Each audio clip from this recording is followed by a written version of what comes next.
A service of KIBMradio.com, the Internet's home for an all old-time radio.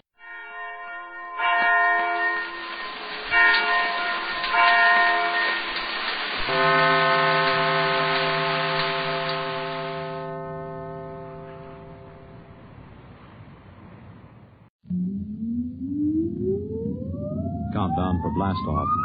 X minus 5, 4, 3, 2, X minus 1, fire.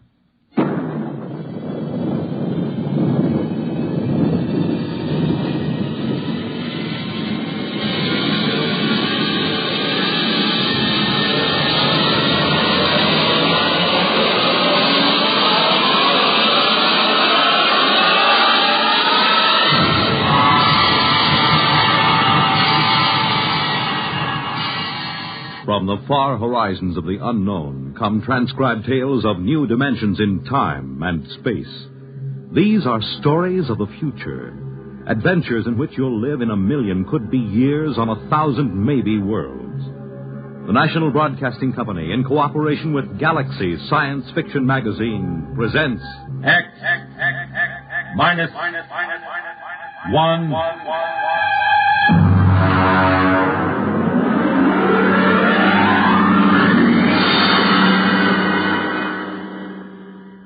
Tonight, Lulungameena by Gordon R. Dixon.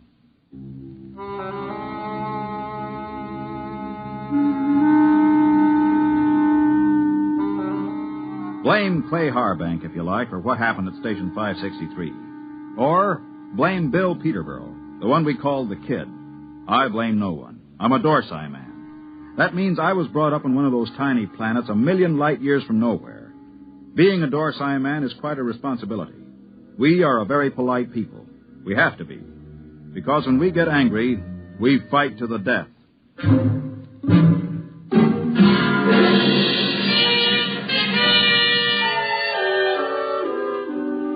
It all began that evening that Clay Harbank began reminiscing about his home planet, Lulungameena. We were sitting around the recreation room of 563. There was a card game going on in one corner. Lulungameena. The very name sounds like music, doesn't it, Mort? You know me, Clay. I'm a Dorsai man. I've been in the Dorsai planets.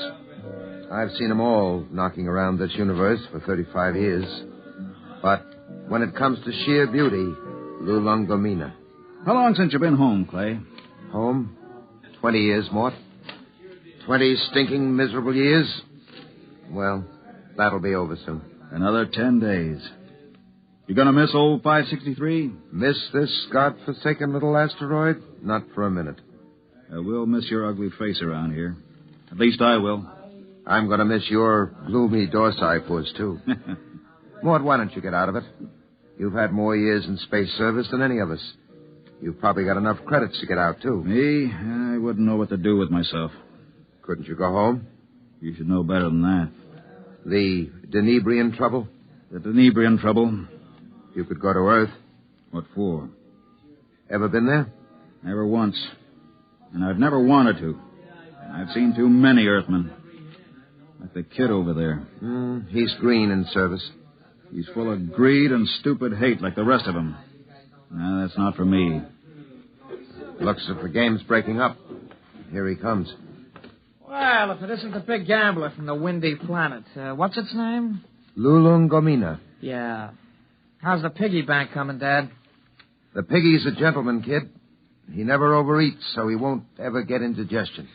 Sour grapes. You see this wad of credits? 500. How long you have to work for 500 credits, Dad? How many trips you have to make around this asteroid?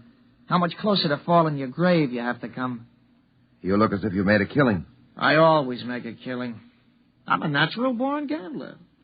And I don't just talk about it like some. I think I'll go out and take a turn around the station, Mort. Fine, I'll go with you. It's, stuffy in here. Don't bother. I'd rather be alone.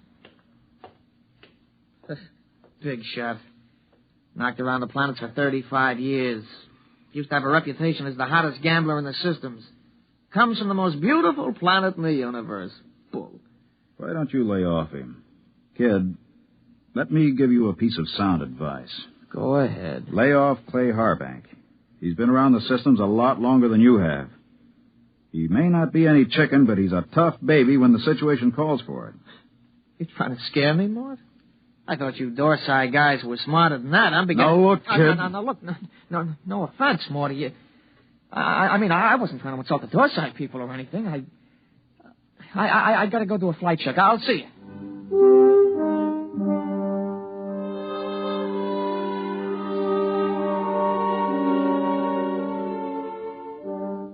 We were in bad shape.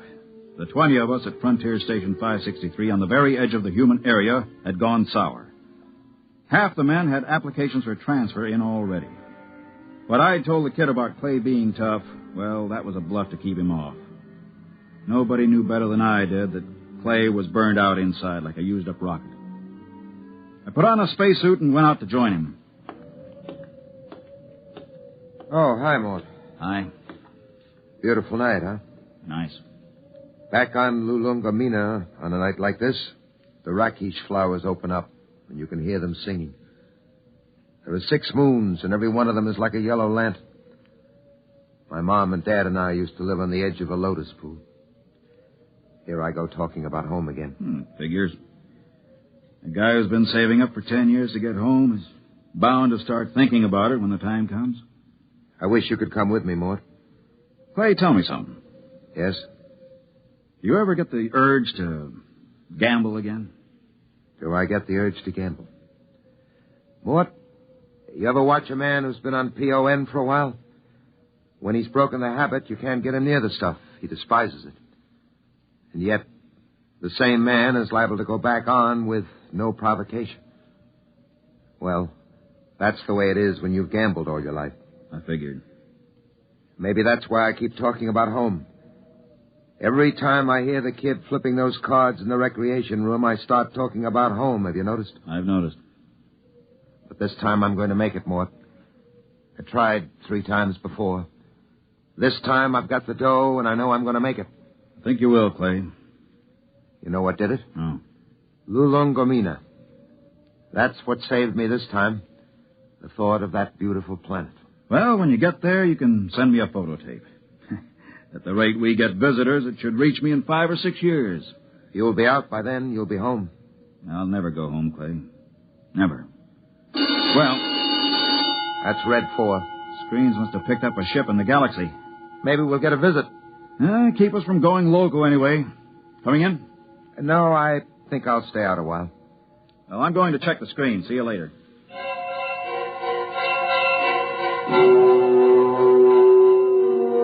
Red 4 meant simply that a ship was entering the galaxy. The chances of it touching down on 563 were pretty remote, unless it happened to need a clearance for Earth or Mars. The screen was black by the time I got there, but the kid was filing a report. Oh, hiya, Mort. Hey, what's a Hixabrod like? Why? We're having one for a visitor. You don't say. I just came in over the receiver. What'll he be like? A Hixabrod? Stiff as a poker, proud as Lucifer, honest as sunlight, and tight as a camel on his way through the eye of a needle. What do they look like? Oh, they're kind of humanoid, but they have a deadpan face that never changes, like a mask. Well, they're a little scary, I hear. Oh, that's a green skin and the scales. Also, they run about 8 feet tall. Ooh. I wouldn't tangle with one if I were you. Back on Denebria once, I saw a Hixabrod rip a man to ribbons with its claws. Why? The man made the mistake of insulting Hixa. That's one of the twin planets they come from. Pretty touchy, aren't they? Not really. They're a very level-headed race. You know the Hixabrod reputation, don't you? No, you didn't hear much about them on Earth. Well, they're the first and only mercenary political arbitrators in the known universe. A Hixabrod can be hired, but he's absolutely incapable of being influenced or bribed. He tells the cold truth and nothing but the cold truth. And, brother, when a Hixabrod tells you the truth, it's plenty cold. It really lets you have it, huh? They're a small race and very much in demand. If some kind of political dispute comes up from planetary to inter-alien, both sides hire a Hixabrod to represent them. That way they know the other side is being completely honest. Oh, that's very interesting, you know. Very interesting.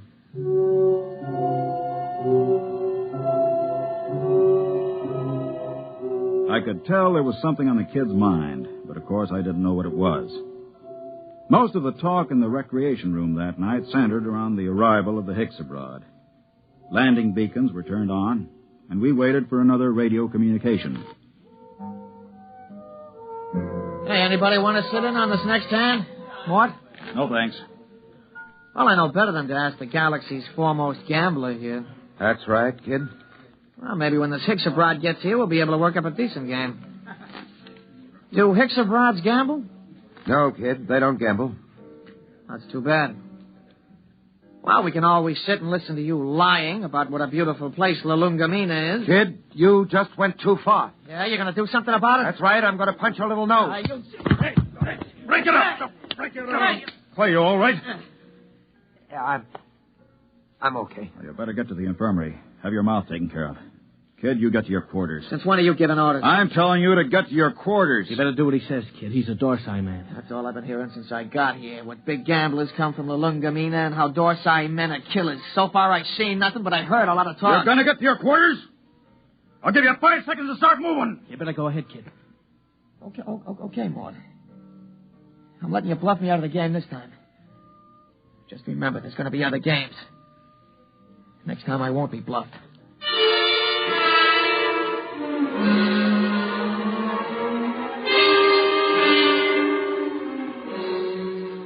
He left the recreation room. I felt a slight and not unpleasant shiver run down between my shoulder blades, and my eyes were still hot. I'd almost lost my control that time, and my senses told me I'd better be careful. For the next 3 days, the tension of 563 was almost unbearable. Clay Harbank seemed to age 20 years after the kid knocked him down. Now hear this, all personnel. Now hear this, all personnel. A ship is approaching for flight check. A ship is approaching for flight check. Report to Central. Report to Central. Well, this is it, Clay. We're getting the Hicks abroad. Seems almost like home having a Hicks abroad with us. They're all over the Tarsian system, you know. You speak Hicks abroad? You have to on Lulungameena. Oh, I didn't know that. I picked it up during the 3rd exploration. Long time ago, huh? We're not getting younger, Clay. Yeah. I found that out. Ah, don't take it so big. He's just a punk kid. Sure. And I'm just a dumb old man. Oh, forget it. Ah, that's touchdown. You ought to be here in a minute. Well, that does it. He's down. Look at that ship, huh? Let's go. You'll need some help with his baggage.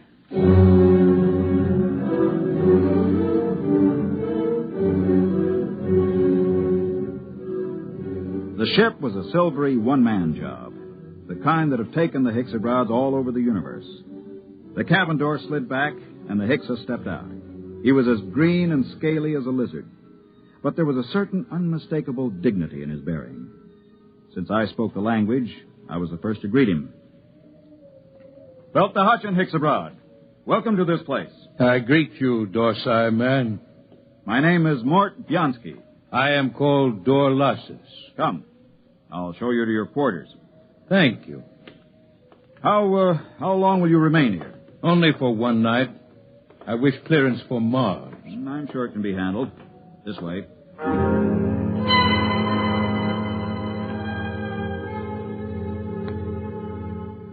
I wondered how he knew I was a Dorsai man. And then it seemed obvious. My broken nose, the scars, the lined face. Nobody could mistake a human from the Dorsai planets.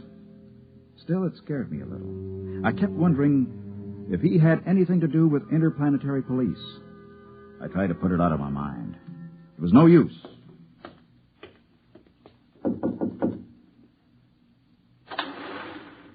Mind if I come in, Clay? Sit down. Have a smoke. Thanks. Where's the Hicks abroad? In his room, getting cleaned up for dinner.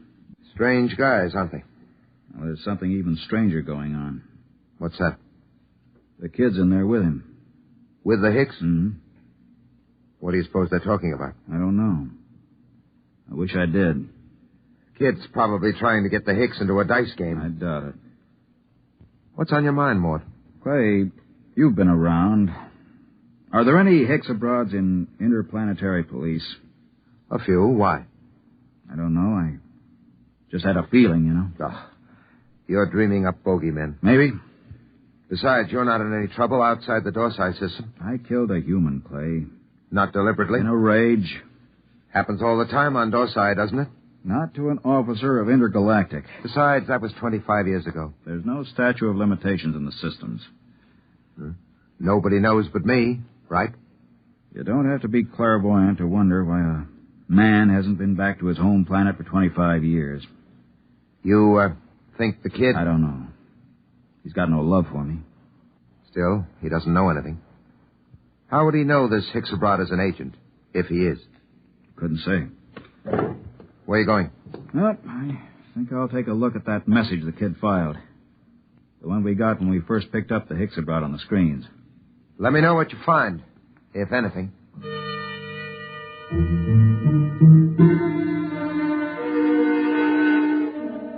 I walked through the empty corridors to the communication center.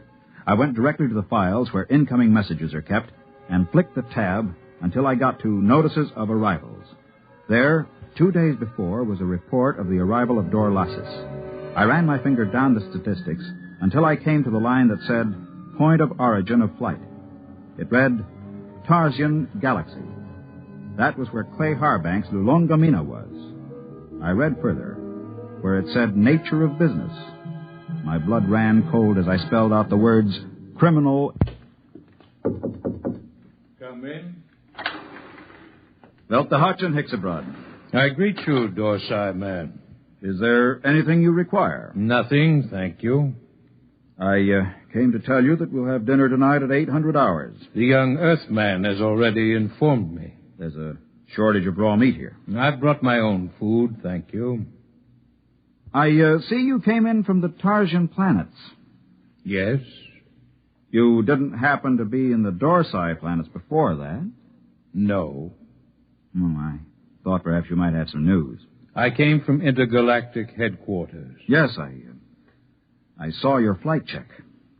Then you know my mission. Yes. Good. How long do I have to pack?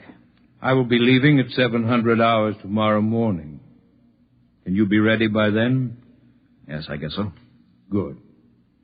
I don't suppose there's any point in appealing to you. Hicks abroads are supposed to be totally without emotion. There is no point in appealing. Funny thing. I've been running away from this moment for 25 years, and now that it's come, I'm glad. We'll be going back to the Dorsites? Yes, to intergalactic headquarters. After all these years. Home. I don't suppose a Hicks abroad knows what that feeling is like. I will expect you at 700 hours. Now, if you don't mind, I wish to prepare my food. One thing. Yes? Did the young Earthman tip you off about me? No. Funny. I could have sworn it was him.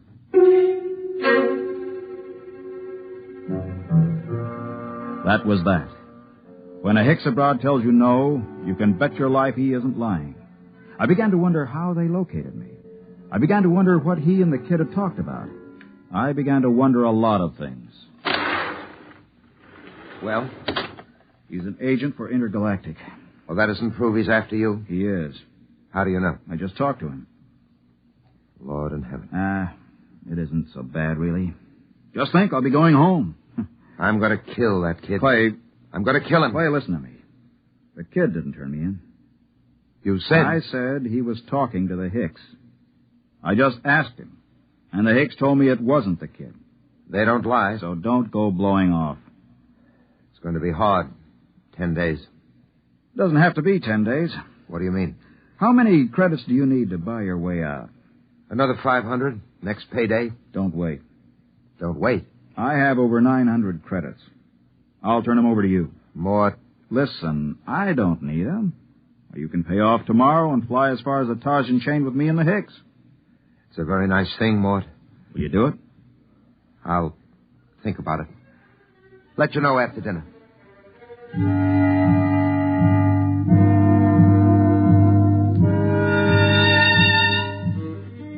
I thought of running away, but there was really no place to run once they tracked you down. And the Hicksabrods were utterly relentless once they'd agreed to bring a man in. Since they had no feelings, they made no judgments. They were absolutely certain that a man would get a fair trial. I packed my stuff and went in to dinner. The Hickabrod was at the head of the table eating his raw chinsu meat. Pass the gravy, please. Dorlasis. Yes? They tell me that the Hickabrod home planet is a very beautiful place. It is true. Well, I'm from Earth myself. Yes. I'm curious to know what this beautiful planet of yours looks like. The kid's pretty talkative tonight. What's cooking? I don't know, but I don't trust it. The flora and fauna are maintained in excellent natural balance. No local surplus has exceeded 1% of the normal population for the last 60,000 years. Life on Hixa is predictable. The weather is controlled within the greatest limits of feasibility. The symmetry of the landscape is without parallel in the universe. Very pretty picture. Very attractive home world. But I regret to inform you, Dorlasis, that I've been given to understand that it pales into insignificance when compared with another beauty spot in our universe. Your Earth? I wish I could say yes. No. This place is so wonderful, I doubt if an Earthman like me could get in. In fact, I've never seen it. But I've been hearing about it for some months now. And either it's the most wonderful place in the universe, or the man who's been telling me about it is a rotten liar. Get your gun, kid. Get your gun. Why guns? You call me a liar. Why use guns when it's possible to prove the thing one way or another with complete certainty? For months now, you've been telling me two things. One, that you used to be a gambler.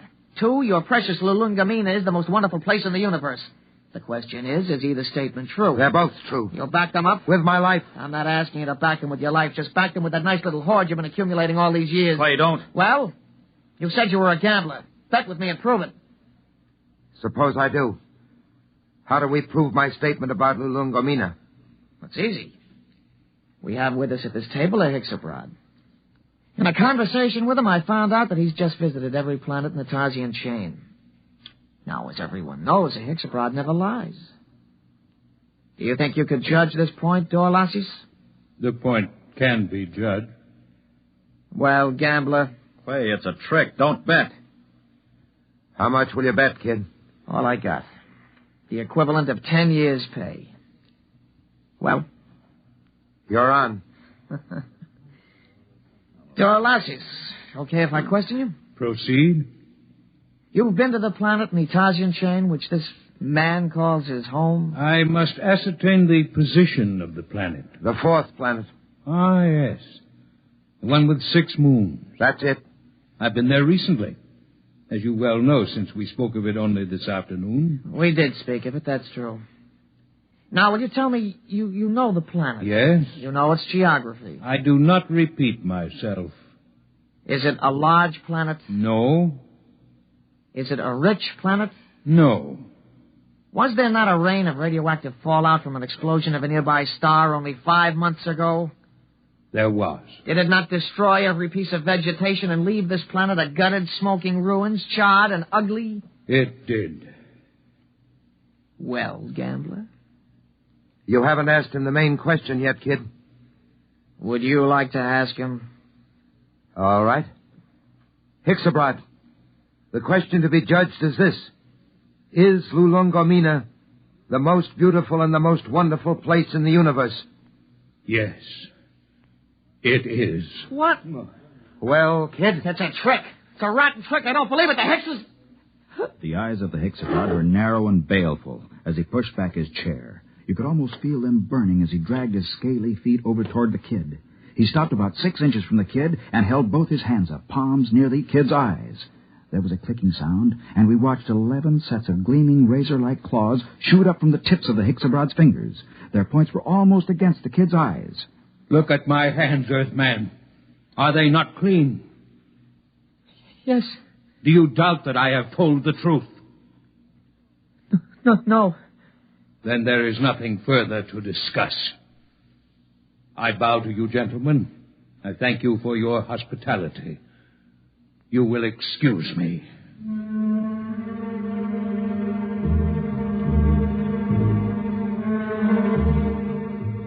We stood around and watched that proud, frightening figure drag itself out of the room. The kid was trembling like a leaf as he drew a bank draft for 10 years' pay and handed it to Clay Harbank.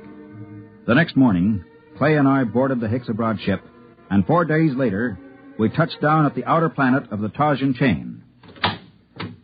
Well, this is where I get off, Mort. I don't know what to say, really. I guess you know how I feel. I think I do, Clay. Let's just say so long. There will be no need for goodbyes. What? Both of you are leaving the ship here. But I thought I intend to return to intergalactic headquarters empty-handed. Empty-handed? But they'll question you. What will you tell them? The truth, of course. But you have told me nothing. But I assumed... I am not interested in your assumption. You asked me my mission. I told you it was a criminal investigation. You said you assumed you would go back with me, and I told you when my ship was departing. There is nothing more to be said. But surely you know... What? Don't say anything. The Hicks Abroad deals only with facts, what is absolutely known. They're the most literal beings in the universe. Let it go at that. Goodbye, gentlemen. I am grateful for the pleasure of your company.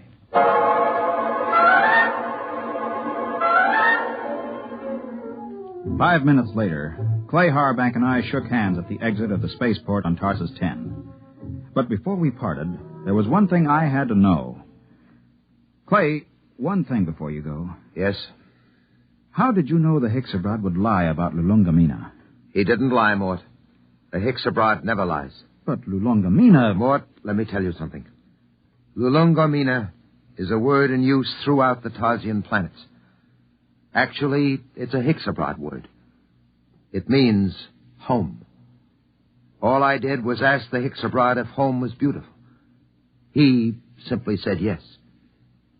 And the Hicks Abroad, as everybody knows, doesn't lie.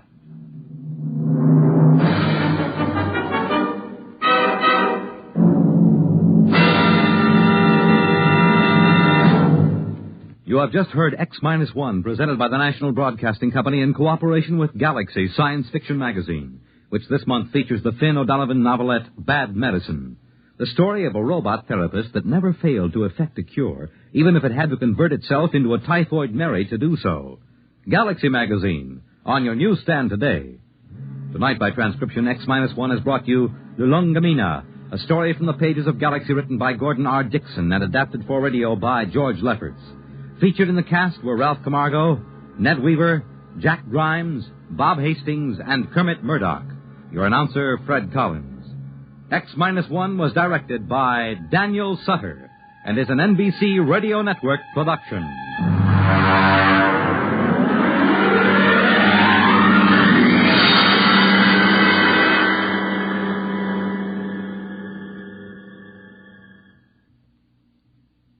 X-1 came to you from our Radio City studios in New York.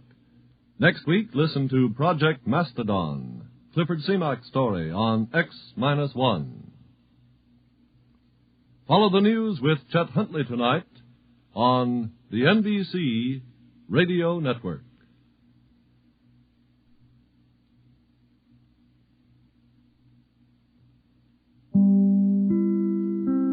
It was easy enough for the Gregory party to find the magic island of Euclidia, but it seems impossible for them to leave it. When Jerry and Joan rendered most of the equipment on the island useless, and the chemical formula of Captain Bradford's put many of the Euclidians to sleep, the Gregory boat left the island in safety. However, they ran out of fuel oil after an hour's run, and a drum of oil left floating on their course proved to be not oil but turpentine. So the helpless boat heaves to and is standing by now to be boarded and towed back to Euclidia by a submarine. Jerry and Joan, Mrs. Gregory, and Captain Bradford stand at the rail, waiting for the submarine. But I tell you, that woman submarine commander's a good friend of ours. Yeah, but don't be too sure of that, Jerry. She's coming out to capture us, isn't she? That is something she cannot refuse to do, Captain Bradford. Her safety and any value she might have as a friend lie in the fact that the Euclidians do not suspect her. I think that's reasonable enough, Tex. Well, I'm not so sure, Pat. Well, we haven't any choice. We're going to be towed back to G47 and his mad colony, and I, for one, have no interest in the person who takes us back. Oh, you mustn't feel so hopeless, Mrs. Gregory. Why, that girl let the gas in the chemical laboratory put her to sleep just so she could help us before. Maybe she'll find some way to help us again. You are right, Jerry. Commander S1 will aid us again if the opportunity presents itself. Yeah, but I've got a notion that after the way we handled him, old G47 is going to make it his business to see that no such opportunity gets a chance to present itself. I wonder how close the sub was when she called us on the radio.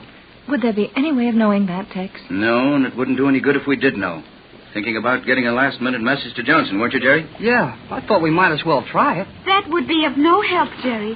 Johnson is too far away to come to our assistance now. Yeah, not only that, but the batteries are so weak the set probably won't work more than a few miles. Johnson might be trying to call us, though. Don't you think one of us should stay in the cabin with the radio? Well, I'll go in if you want me to, sir. And I will go with you, Jerry. Okay, Joan, come on. Hold it a minute. Yeah? You and I'll stay here by this landing stage, kid. Let Joan and her mother go in the cabin and listen to the set. They can watch the sub through the porthole. It might be just as well for our party to be split up at this time. Tex, what do you expect? Oh, anything from these crazy Euclideans. But it's just possible Jerry and I might see something to be done. I think that is well, Mother. We will go. You must be diplomatic, Jerry, and do nothing to irritate the commander. You'll be careful, won't you, Tex? Why, sure, honey. Don't worry. Go with Joan. Dad, what do you think we can do when the submarine gets ready to board us? Nothing, son. Not a thing. I'm not sure what kind of treatment to expect from the crew of the submarine. And if anything not so good happens, just as well to have Joan and Pat out of the way. Now, look, Tex. I know that girl's on our side, and there's no use worrying about it. She runs that boat all alone with a one-man crew, and he'll have to stay with the boat, so she'll come aboard here alone, and she won't do anything to hurt us. You mean she did run the boat alone when you and Joan rode in the submarine with her? But G47 and his scientists will be plenty sore now. There may be a half a dozen up on that boat. Oh, what could they do to us? They could decide that it was just a waste of time to tow this boat back to the Magic Island. You mean they'd sink the boat? Yeah, and they'd forget to take us off of it before they sunk it. Gee whiz. What's your formula, Tex? They can't do anything to you until they get the formula. I'm not entirely sure they haven't got it. Oh, they couldn't have it. We know Johnson got the message off the pigeons we sent, and that's... Hey, the boat's rocking a whole lot more. Yes, I think your girlfriend and her submarine are playing around under us here somewhere now.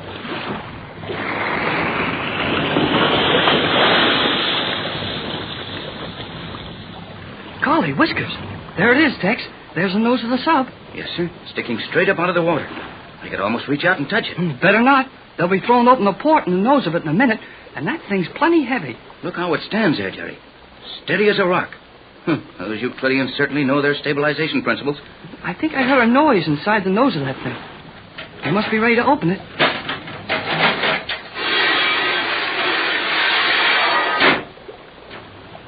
Boy, look at that. The whole end of it opens up. They sure hit that landing stage neatly. Here comes the commander. You were right, Jerry. She is one of the most beautiful girls I ever saw. Well, we'd better help her up to the landing stage. That will not be necessary.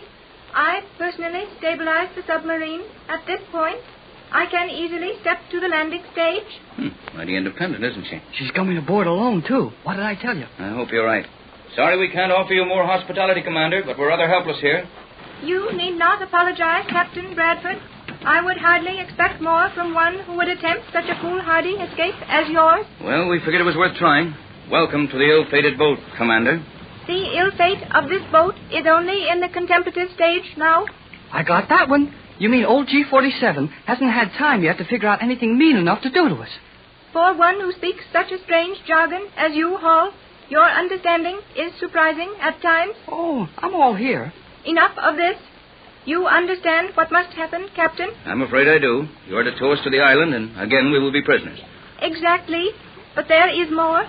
This time, you will not be allowed the freedom you previously enjoyed. You will be prisoners, in fact. You mean we'll be put in those confinement cells? Precisely. Well, it will surprise me pleasantly if that's the worst that happens to us. That will be only the beginning. Where are Mrs. Gregory and Cleostra? Well, Mrs. Gregory and Joan are in the radio cabin. Will you take me to them at once? We have little time. Might I ask what you want to see them about? I wish to explain to them that they will accompany me in the submarine, and I wish to explain to them privately. You're going to take Pat and Joan with you in the sub? And the captain and I stay here while you drag this boat in by the anchor? Precisely. Will you hurry and take me to them? No use arguing, Tex. she'd use that ray gun in a minute. And if anything happened to her, well, old SC-1 out there in the sub would finish us. I was thinking of something else. Take the commander to the radio cabin, Jerry. I'll give orders to Mac and the skipper. Okay, if you say so. This way, Commander. Watch your step on this deck. We got a couple of piles of canvas around here. Hurry, Hall. I will need no guide. Well, I guess you're never too old to learn. Skipper, McLeod. Aye, Captain. Come here a minute, will you? I've just been waiting for a chance to come over and ask you if it's real or not. That sub? It's real enough, all right. Aye, and it just stands there with its nose out of the water while the girl captain looks out of a boat over there. This is a mad business, Captain Bradford. That's mild, Mac. But here's the orders for the next step. All right, Captain. Now, we're to be towed back to Euclidia by that sub. They'll submerge and level it off. Then pick up our bow anchor with a magnetic fin in the stern of that thing. All we can do is to stand by and wait for results. And when we get to the island, what then? That's what we can only guess at. But I wanted to warn you that once we're on the island, do just as you're told. And say nothing.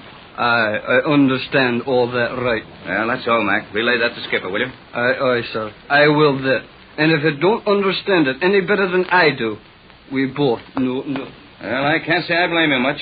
Oh, hello, Commander. Leaving us so soon? I will return immediately to my command. The ladies are going to accompany me. It may afford me an opportunity to give them a bit of advice. Please see that they join me as quickly as possible. G47 will be very impatient. Okay, Commander. I'll hurry them along. Hurry, Joan, dear. Coming, Mother. The Commander's waiting for you, Pat. I know it. But there were one or two little things I had to do before leaving. I am all ready now, Mother. Is Jerry not here yet? I thought the kid was with you. The commander sent him to your cabin for something. He will explain after we're gone.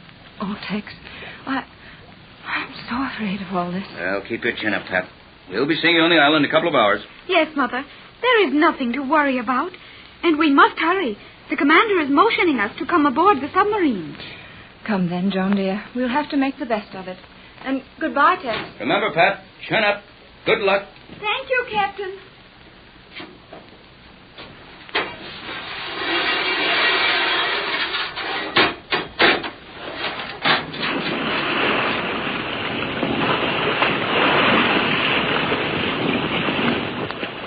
Well, there she goes. I wonder where all this will end. Hey, Tex. Yes, Jerry, hurry up. The sub is submerging. You'd better come here a minute. I got something to show you. All right, son. Hold it there. I'm coming. I'm around here in the radio cabin, Tex. I'm sorry I had to yell at you to come here, but I was afraid to be seen around on that side of the boat. What's it all about, kid? Well, I think we'd better shut the cabin door. We can't do any good by watching the top of the water anyhow. You sound mighty mysterious. Well, there it is. What's on your mind? Well, look. Now, you know Joan and I had a couple of those Euclidean 5-minute ray guns? And those two big ones we took off the guards? Yes, I know. What about them? Oh, that girl commander brought us some of the little cylinders you slip inside them. Kind of like a reload. She did, huh? Well, have you got them all fixed up now? Yeah, here they are. We'd better keep them hidden in our clothes. The commander was supposed to take them away from us. Well, what excuse can she offer for not having them when we get back to the island? Well, she said she could think of some excuse by the time we got there.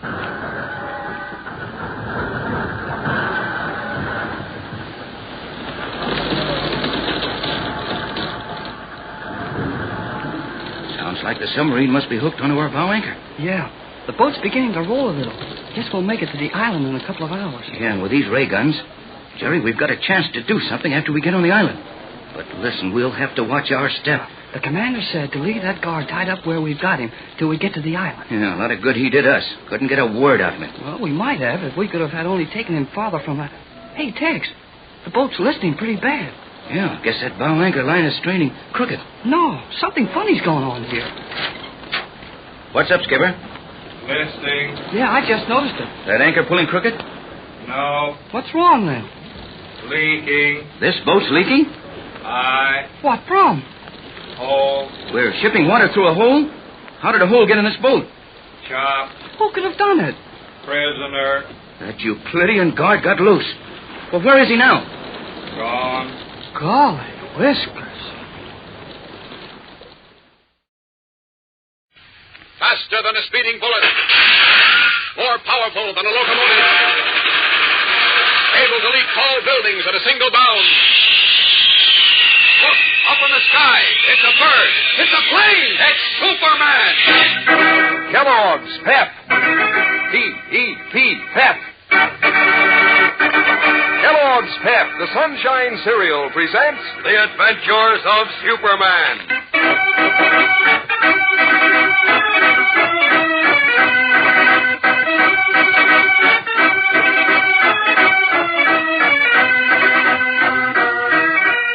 Today, with the investigation of the subway wreck satisfactorily concluded, and racketeers Ricky, Morgan, and Shortcake under police care, we continue on to another and even more serious problem facing the citizens of Metropolis and of America.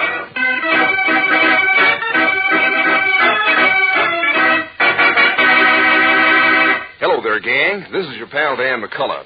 You know, some presents you get are fun when you get them, but after a while you kind of lose interest, isn't that right? Well, for the kind of presents that keep right on being fun, you have to hand it to the prizes and packages of Kellogg's Pep. You get loads of fun for weeks and weeks, collecting all three kinds of those keen prizes. First off, it's mighty exciting to see which kind of prize you'll get in your next Pep package. Maybe it's a bright-colored comic button picturing a favorite comic strip character, 18 in all to pin on your jacket or your beanie cap. Or maybe it's a bird picture in gleaming color with a full description on the reverse side. You can collect 24 of them. Or maybe your next Pep prize will be one of 7 colored cardboard plane models, a cinch to put together. Yes, sir, you keep right on having fun when you're collecting the prizes and packages of Pep, the Sunshine Cereal. And all the while, you can be enjoying breakfast with those crunchy golden whole wheat flakes of Pep. Flakes that are light as a breeze, all crisp and cool and catchy tasting as you spoon them up. Is Pep a treat? So get going, gang. Ask Mom for Kellogg's Pep and look for your prize inside the package. Now, The Adventures of Superman.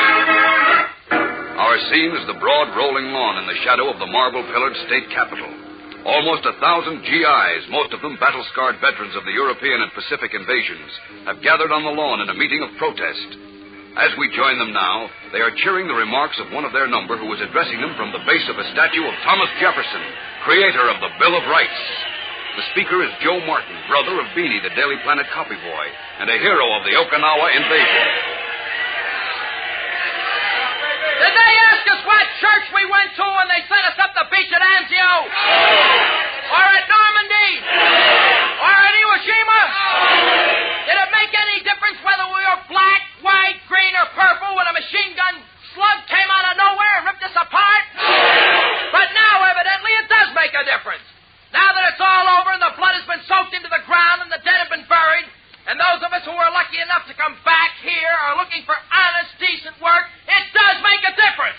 It makes a difference to the man sitting behind those bronze doors, the man who calls himself the governor of this state, the Honorable Frank C. Wheeler.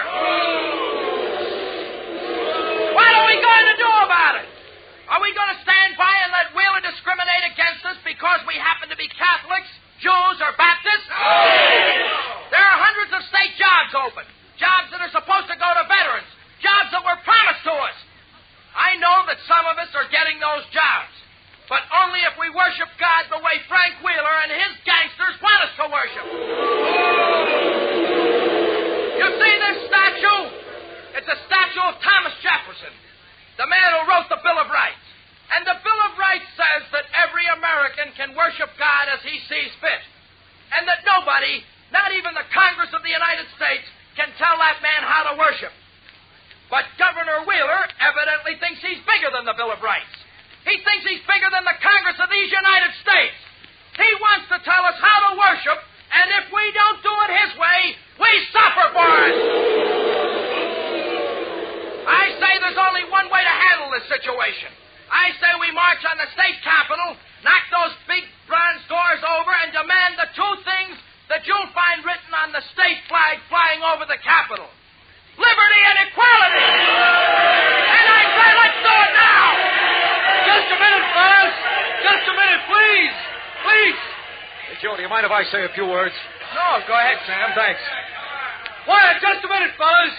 Now, most of you know me, but in case some of you don't, my name is Sam Robbins. Hey, Sam! Joe Martin and I were in the same outfit. We've been friends in Metropolis for almost 20 years. And while I agree with everything Joe said here today, I don't agree with his suggestion that we storm the state capitol. Oh, just a minute. Give me a chance to explain, will you? I don't like prejudice and discrimination any more than you do. In fact, I like it less because I've had more of it. But we're not going to get anywhere with violence. And if we storm the Capitol, somebody's going to get hurt. What we need is the public on our side. We got to appeal to the citizens who elected Governor Wheeler. That takes so much time. We want jobs. All right, Sam. We can't afford to wait. Okay, but I'm afraid of trouble. Don't worry. We won't start any trouble. All right, fellas! Fall in ranks and march to the Capitol steps!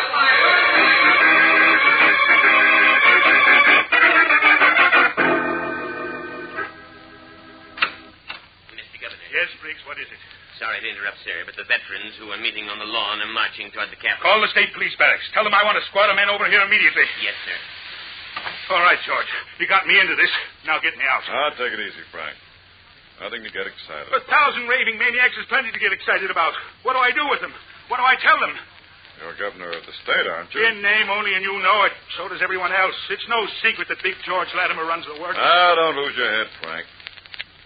That's what they want you to do. I know, but you've got to get me out of this hole. Those GIs are sore because we've kept certain people out of state jobs. We've kept foreigners out, Frank. Foreigners. But they're citizens, taxpayers. They fought in the army. In my book and in your book, too, they're still foreigners. They're not like us, are they? Well, Are they? No, I guess not. That's all you've got to say, Frank. You've got to keep repeating they're foreigners. That they're trying to undermine America. Trying to sell us out. Well, that was the Hitler line. Not a bad line, was it? No, but look what happened to Hitler. It won't happen to us. Believe me. Yes? They're on the steps, sir. They want you to come out. Who's on the steps? The GIs, who do you think? All right, Briggs, we'll take care of it. Yes, Mr. Latimer. Briggs, Yes, sir. when the state police get here, tell them to line up in front of the doors. Yes, Mr. Latimer. Oh, I don't like the smell of this. I don't like it one bit. Don't worry. Relax. I found something to hang our hats on. I don't understand. Kid named Martin, Joe Martin. The spark plug of the mob. We can't touch him. But his best friend is a Jew, a bird named Robbins. He's the one we'll pin it on. We'll say he's responsible for the whole business. Is he? I just finished telling you, Joe Martin was. We'll hang it on Robbins. Could even call him a red. That always goes over big. Oh, I'm afraid of this. You can't fool around with those veterans, George. They don't knuckle under. They'll knuckle under to me, or I'll know the reason why. Oh, now what? Yes. Oh, what is it, Briggs? The state police are here, sir. Sergeant Adams would like to see you. I'll send him in. This way, Sergeant. Sergeant Adams, state police reporting, sir. I'm glad to know you, Sergeant. Are your men lined up in front of the Capitol doors? Yes, sir. But that's what I want to talk to you about.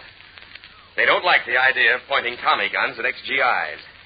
I've got 10 men, and 6 of them were GIs themselves. Well, it seems just a minute, to me... Governor, if you don't mind. Oh, no, not at all. Thanks. My name is George Latimer, Sergeant. You may have heard of me. Yes, of course, sir. Good. Now, tell me, members of the state police are by law pledged to protect public property, aren't they? Yes, sir. And public life as well, right? Yes, sir. Well, that's all the governor's asking you to do. Protect the state capitol building and his life. Now, if you'll see that your men are lined up in front of the doors, the governor will go out and talk to the GIs. Yes, sir.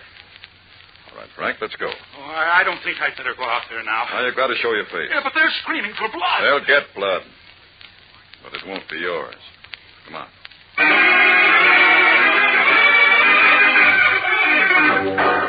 What does Big George Latimer, crooked political boss of the state, mean?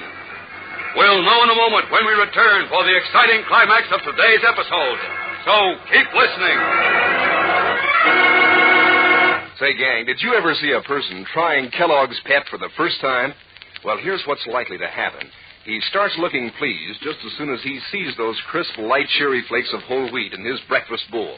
But wait till he digs his spoon in and samples Pep's flavor. Now you'll see his smile break out in earnest. He takes another spoonful and another.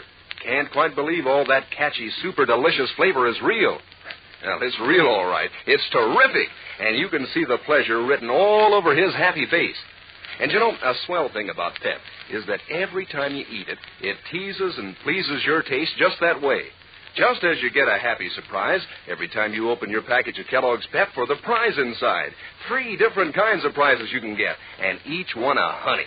For instance, you'll get either a colored cardboard model of a fighting plane, one of 7 in the Great Pep Air Fleet, or you'll get one of 24 beautiful color pictures of birds with a description so you can identify these birds anywhere.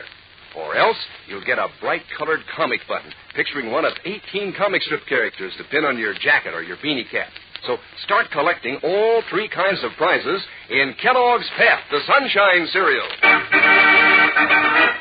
Led by young Joe Martin, hero of the Okinawa invasion, more than 1,000 veterans of World War II are massed in front of the state capitol, demanding an audience with Frank Wheeler, the governor. An unwilling detail of state policemen armed with Tommy guns is lined up on the Capitol steps as the governor, accompanied by Big George Latimer, political boss of the state, steps out to face the veterans and is greeted by a chorus of boos and hisses. Joe Martin, at the head of the veteran group, raises his hands and silences the angry men behind him. Then he speaks. Governor Wheeler, my name is Joe Martin. I'm speaking for the Army and Navy veterans you see here before you.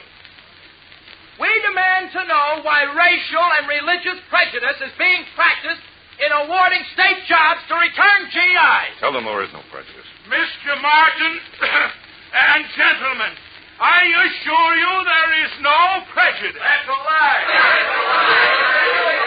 I'm sorry to have to contradict you, Governor, but applicants for state jobs are being asked their church affiliation. And if it isn't the right church, they don't get those jobs. And that goes for Negroes, too. Give them the bar in the line. Americans first.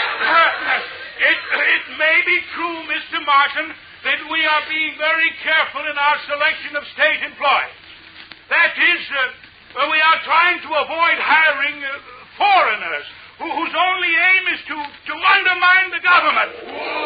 This is America, and we should think of Americans first. What do you think I am? How about me? I'm no fighter. They're coming up the steps. Sergeant!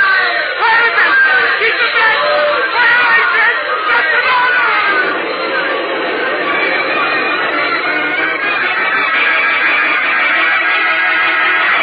Losing his head in a moment of fear and panic, the governor gives the order to fire into the angry mob of indignant veterans surging up the Capitol steps. What will happen?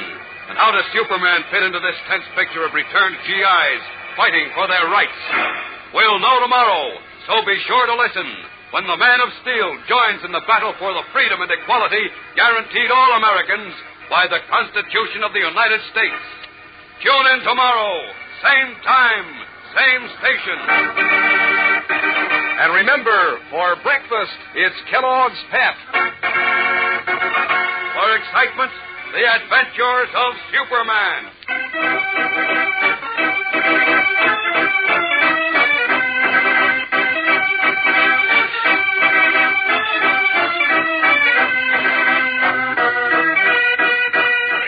Superman is a copyrighted feature appearing in Superman DC comic magazines and is brought to you Monday through Friday at the same time by Kellogg's Pep, the Sunshine Cereal.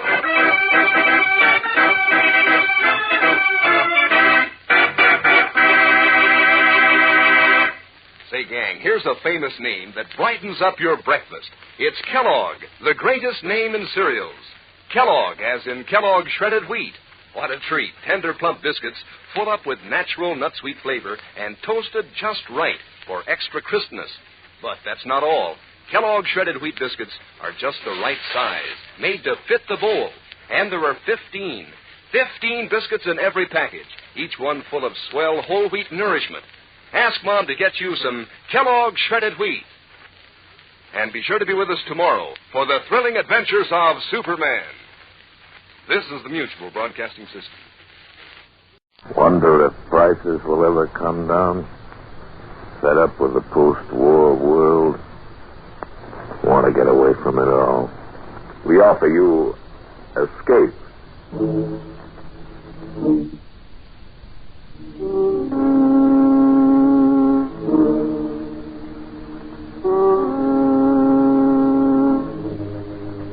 You are standing at the edge of an enchanted grove, lured by a soft, caressing voice inviting you to destruction. You have nearly sold your soul to an ancient goddess from whom you must escape.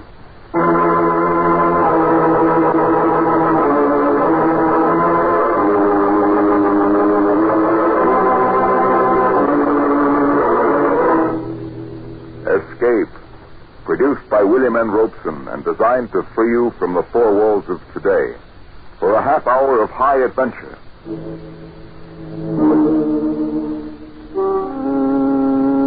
Today we escape to the African veldt and an enchanted shrine of great antiquity, as John Buchan told it in his weird story, The Grove of Ashcaroff.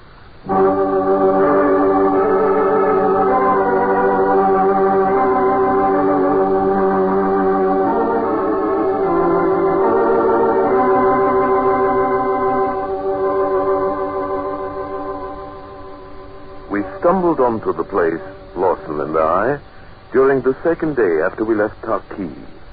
We'd travel on horseback some 40 miles or so through typical African veldt, lush and green, with plenty of game and good hunting. It was late afternoon when we topped a rise and saw before us a small plateau of such beauty that we both reined in and sat staring at it, not speaking for some moments. A tiny, sparkling stream wandered through the verdant meadow grasses, and at the edge of the plateau tumbled in a crystal waterfall down to the plain below. Graceful clumps of strange trees grew here and there, and bushes blazed in a riot of bloom. I'd seen nothing remotely like it in all the miles we'd come. It stood alone, proud and lovely, an alien island in a sea of tropic jungle. Great heavens, John, in your whole life have you ever seen anything like it? If some artist had designed that plateau, placed every tree and bush by hand, it couldn't be any more perfect. It's almost weird, isn't it? Yes. It shouldn't be here. It doesn't belong. Well, there isn't a plant growing over there that's like any we've seen in the rest of the jungle. Probably a difference in minerals in the soil, something of that kind. It's more than that. They're not even the same varieties. It's true. That one grove standing alone there near the edge, I've never seen trees that slender and fragile. And the bark, it looks like silver velvet. Silver velvet, huh? That's quite an idea, John. Yes, I guess it is at that. Anyway, those doves seem to like it. They never stop circling over that one particular grove. They're probably nesting there. A flock of white doves circling over a silver grove. But, there's something vaguely familiar about that. Yes, there is. John, can you make out some kind of a dark shape there through the trees over toward the center of the grove? Yes. Yes. Come on, let's ride over and take a look, huh? No. Not now. Huh? Why? I mean, you'll have plenty of chance to see it later. What are you trying to say? John, I'm going to build a home here. A home?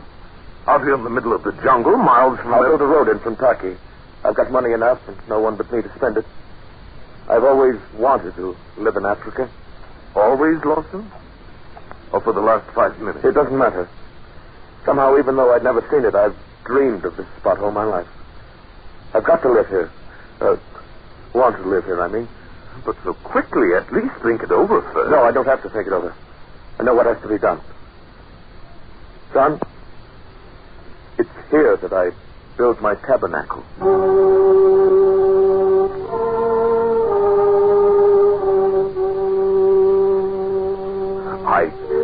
I couldn't understand Lawson giving in to this sudden, foolish impulse. It wasn't like him. But there was nothing I could do. I left him at Taki the next day and returned to the matter-of-fact world of business in London. And it was 3 years before I saw him again. 3 years before I returned to Africa to find that he'd built a manor house in the jungle and equipped it with all the conveniences of the English countryside, of which not the least was Travers, his butler. And may I be so bold as to say it, Mr. Buchan, it's very good to see you again, sir.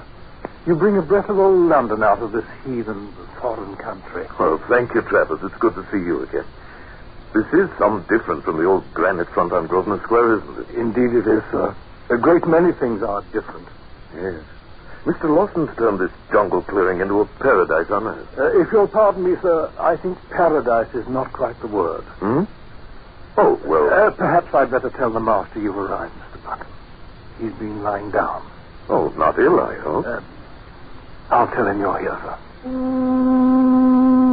Travers left the room and I waited alone, wondering at the strangeness of his manner. I had finally decided it must be induced by homesickness. I looked about me, as impressed by the austere magnificence of the library as I'd been by the grounds outside. There was an imposing mantelpiece of ebony at one end, and on it was placed an object elegantly fashioned of alabaster in the form of a half moon. It was curiously carved with signs of the zodiac. There was something compelling, almost unearthly about it. Fascinated, I reached out my hand. I should not touch that if I were you. Huh? Oh, Lawson! I didn't hear you come in. How are you, John? Oh, fine, Lawson. Couldn't be better. You? So we sit down? Why, yes. Thank you. It's wonderful seeing you again, old man. Been wanting to get down here for the last 3 years, but you know how it is in London. Time gets away from you, and the first thing you know... Yes, of course. Cigar? No, thank you. Not now. When I finally did get the chance, I couldn't even wait for an answer from you. I sent the wire and then followed it right on down. Yes, it surprised me a bit. Haven't had a visitor here for the last 2 years. Oh? Well, then that explains why Travers talked the way he did. I thought it must be... What do you mean Travers talked the way he did? What did he say? Lawson, what's wrong with you? He didn't say anything. Well, he's been enough. I'm afraid Forget it.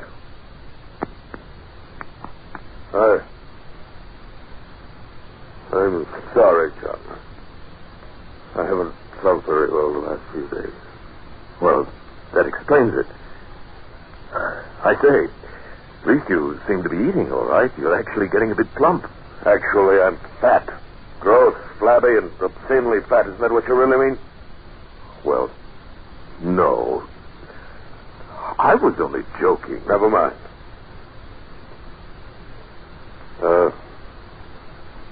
What do you think of the place, John? The place? Why, it's amazing. It's beautiful.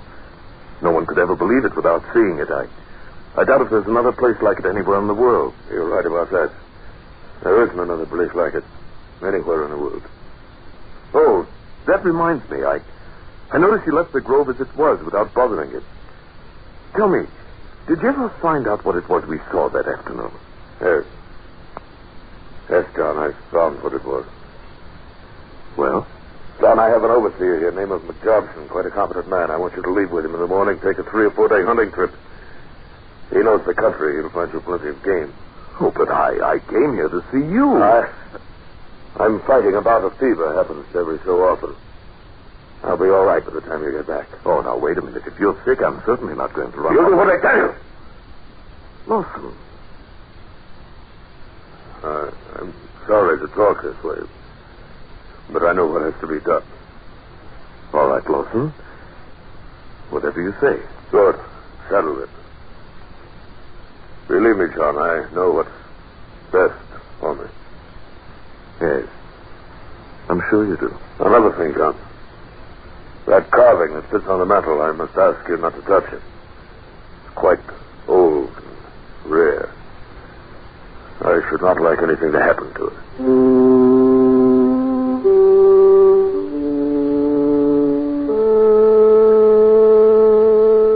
That night when I retired, I found it impossible to sleep.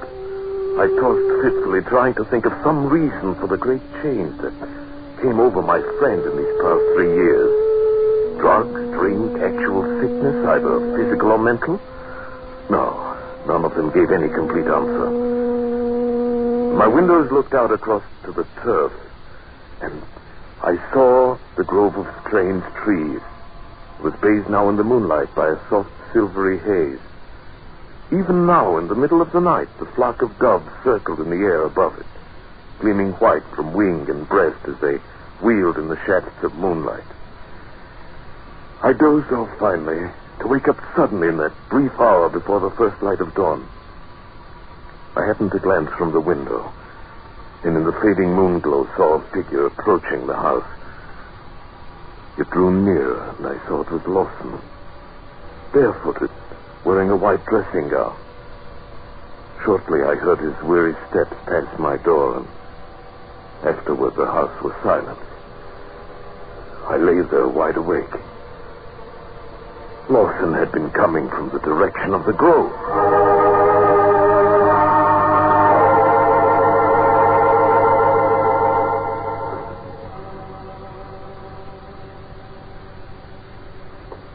Good morning, Mr. Bucket. Oh, morning, McJobson. Oh, sit down. Thank you, sir. Now, in regard to that hunting trip we talked about, I can offer you a choice of 2 or 3... No, never mind. I'm not going on any hunting trip. But last night we decided... That was last night, McJobson. Tell me, how long has Mr. Lawson been sick? Oh, it comes and goes. Happens about once a month like this. He's not the man that he was when I first came here. Do you have any ideas about what might be the matter? Aye. Well, what are they? If I told you what was in my head, you'd think me daft. Why don't you wait until tomorrow? You won't need to ask. It's the full moon, the next. Full moon? What does that have to do with it? You'll find it in the Bible. Read the 11th chapter of the 2nd book of Kings. Who tells you?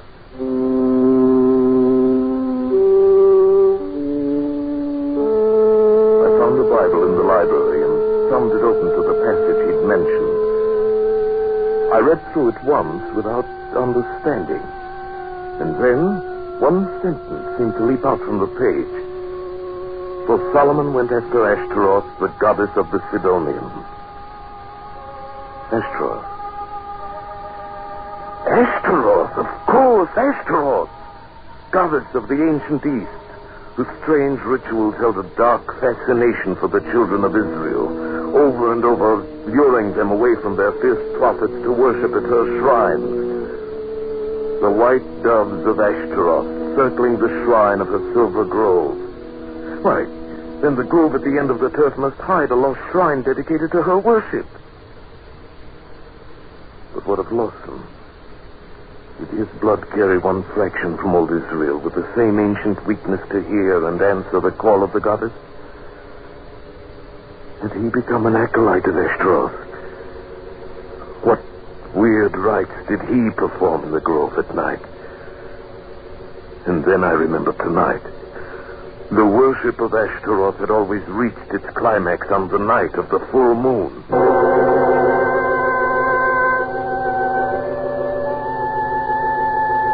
Lawson did not appear all day. And that evening, after dinner, McJobson and I took up our watch on the dark veranda, looking into the windows of the library. We'd been there at least an hour when... Look. It's Mr. Lawson. He just came into the library. I see him.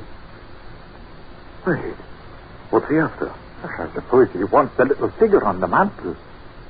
We watched him take the carved half-moon of alabaster and slip it into the pocket of the robe he was wearing. Then he turned and left the room.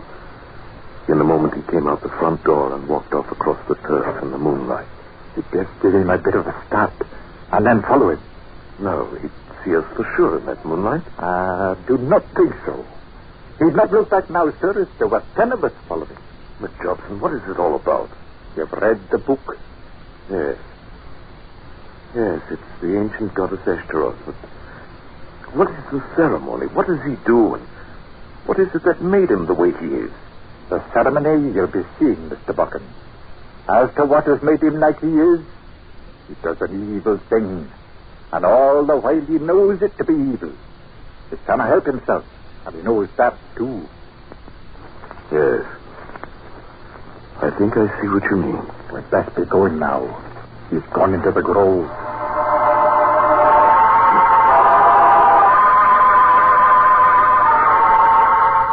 We crossed the turf quickly and passed into the black and silver shadows of the moonlit grove. working our way carefully toward the center.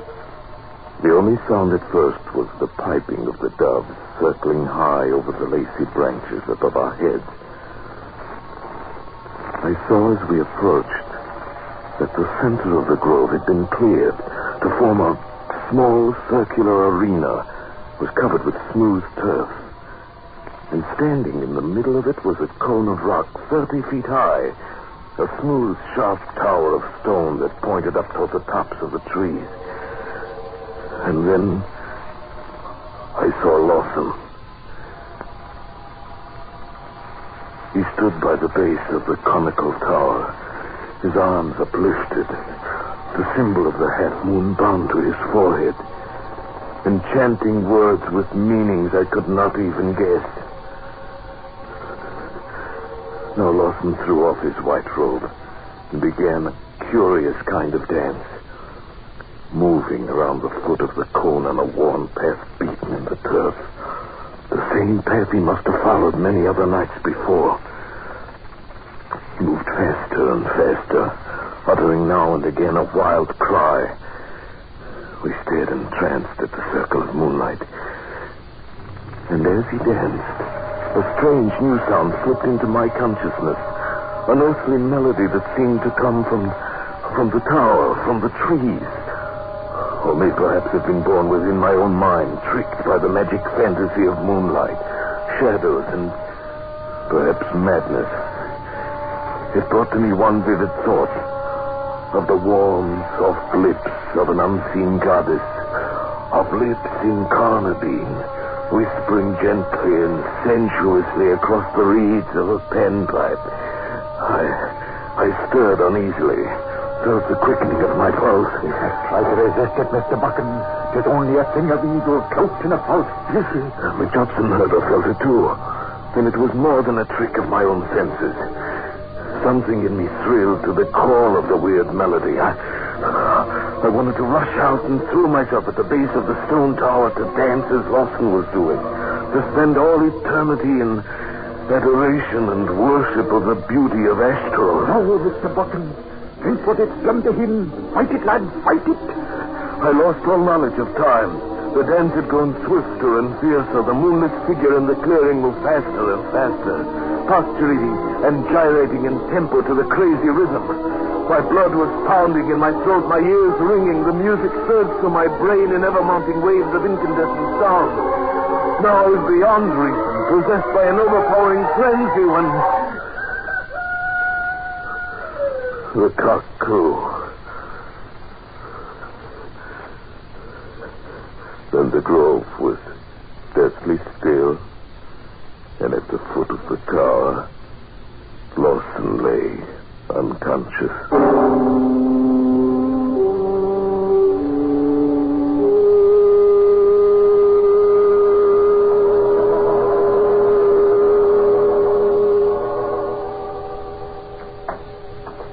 How is it, Mr. Buchan? He's lost a lot of blood, but I think he'll be all right. Good. It was a near thing. Trevor's got a couple of sleeping tablets into him. He'll not be waking up before tonight, at least. McJobson, I suppose you know what we have to do. I'm well aware of what should be done, sir. But I've no idea how to do it. I think I do. I shall take full responsibility, but I'll need men, all we can get. The natives will no go near the place. But there's some 30 white men on the tobacco farm a few miles back on the bush. But they want a high wage. I'll pay it, just get them. Would you mind telling me what you're proposing to do, sir? Yes. Something that may sound as mad as Lawson himself. I'm going to deal with that grove the same way King Josiah did. It comes back to me vaguely. Yeah. Here it is. And the high places that were before Jerusalem, which Solomon the king of Israel had builded for Ashtaroth, the abomination of the Sidonians, did the king defile. And he brake in pieces the images and cut down the groves. Both the altar and the high place he brake down, and burned the high place and stamped it small to powder and burned the grove. Aye, 'tis the word of God. I need dynamite, but I have plenty of it down at the workshop. I'll go after the men first. We should be ready to start by 9 o'clock this morning.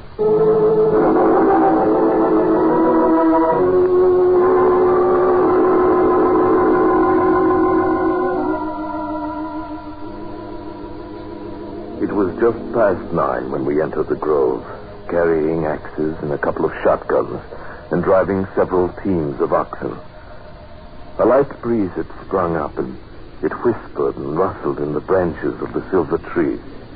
We took care of the dogs first, shot them one by one until we killed them all, 27, and piled their white bodies at the foot of the pointed rock. Then the men set to work with the axes, chopping through the slender trunks of the trees. Those little fingers, lady, they're over the bush. Drag them into fire. What do I have? All right, come on. I stood by the stone tower, the high place of King Solomon, and watched while the work went on.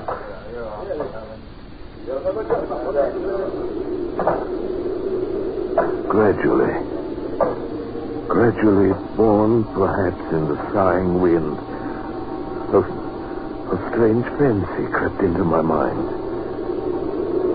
Oh, no. Please don't. Please, no. I fancied I could hear a voice coming from the tower, from the trees. This voice was soft, warm, and pleading. Listen with your heart.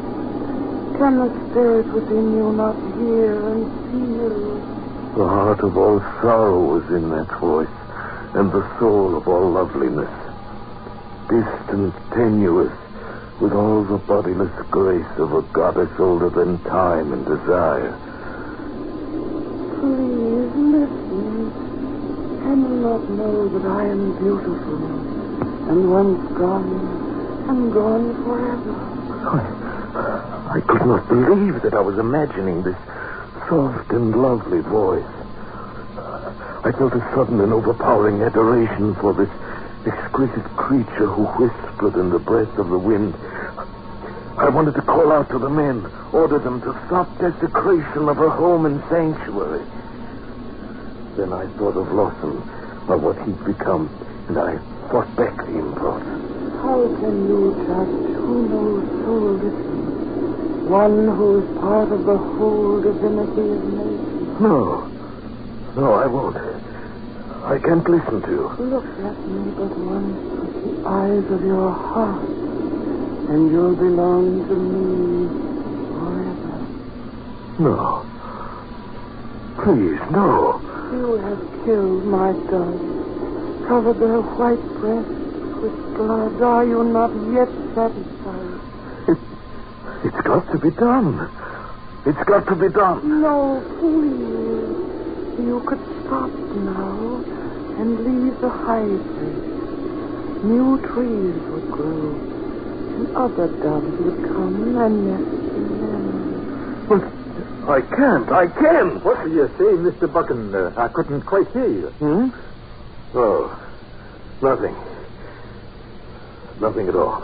Well, I'm ready to put the dynamite around the tower here, if you'll move back a little way. McJobson, perhaps we could leave the tower. Maybe it's enough to clear the grove. 'Tis not enough. The book says, and their children remember the altars and the groves by the green trees upon the high hills. No. That's no good, Mr. Buchan. Pay no heed to the voices of the wind. Every last stone must be destroyed. No. He is a stern man, and the pearl man, and his words are vile with hate. No. Leave me only this one last course. No. All right, McJobson. Go ahead with it. Place the boxes of dynamite close together, lads. Easy now. No. Even now it's not too late. I walked away slowly. The piles of tree trunks were burning now. The smoke swirled in the wind. I would leave this place tonight. Yes, I would leave this place forever. Then write a note for Lawson, telling him of what I'd done. And I was very tired. Oh, please, listen, while there's yet time. The thing once done can never be undone. And once gone, I can never return.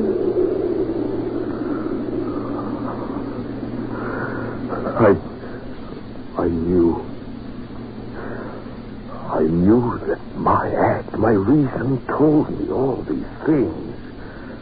I knew that this act that I'd committed had saved Lawson, had saved his life and perhaps his reason. And yet I wondered if perhaps in so doing I was not driving from its very last refuge on earth something that was so rare and lovely. If perhaps I was not destroying a very beautiful thing, a very beautiful thing forever. Stop now, please, oh, please. All right, another sword. No, oh, no. No! No!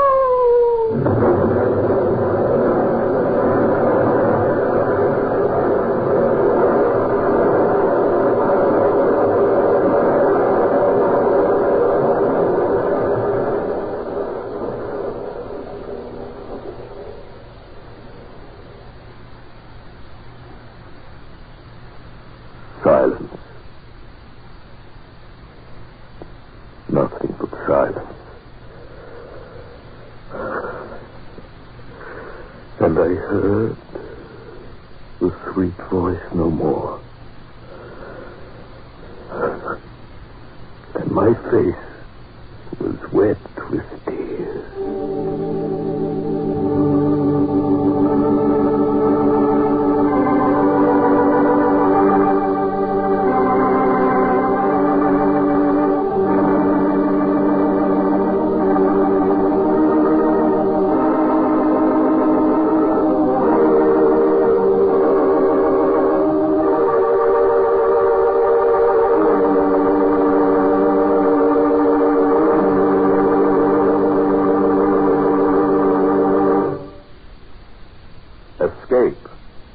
Produced by William N. Robeson, directed by Norman MacDonald, today brought you The Grove of Ashcaroff by John Buchan.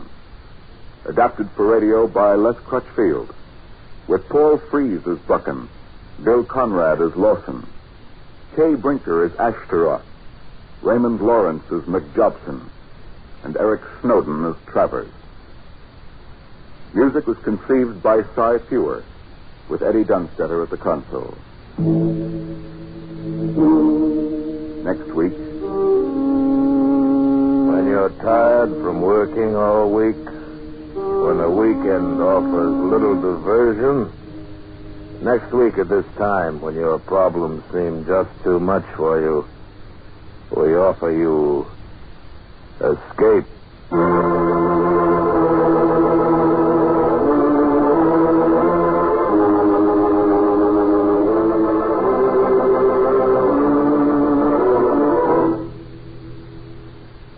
Next week, we bring you another exciting story of high adventure.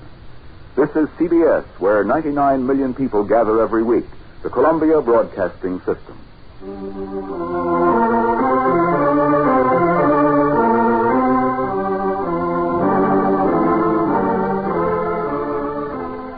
Stand by for Space Cadet in 30 seconds. Kellogg's Raisin Bran has a secret. Kellogg's Raisin Bran has a secret. Yes, Kellogg's brings you the secret of a more delicious breakfast treat. It's new, it's wonderful. It's Kellogg's Raisin Bran, both fruit and cereal, all in one box. You get plump, tender raisins dipped in honeycomb, along with delicious golden crisp bran flakes. So try the new fruit and cereal combination. Get Kellogg's Raisin Bran, because Kellogg's Raisin Bran has a secret. And now, Kellogg's Corn Flakes, the cereal that helps you have more punch till lunch, invites you to rocket into the future with Tom Corbett, Space Cadet. Stand by to raise ship. Blast off -5, 4, 3, 2, 1, 0. As roaring rockets blast off to distant planets and far-flung stars, we take you to the age of the conquest of space with Tom Corbett, Space Cadet.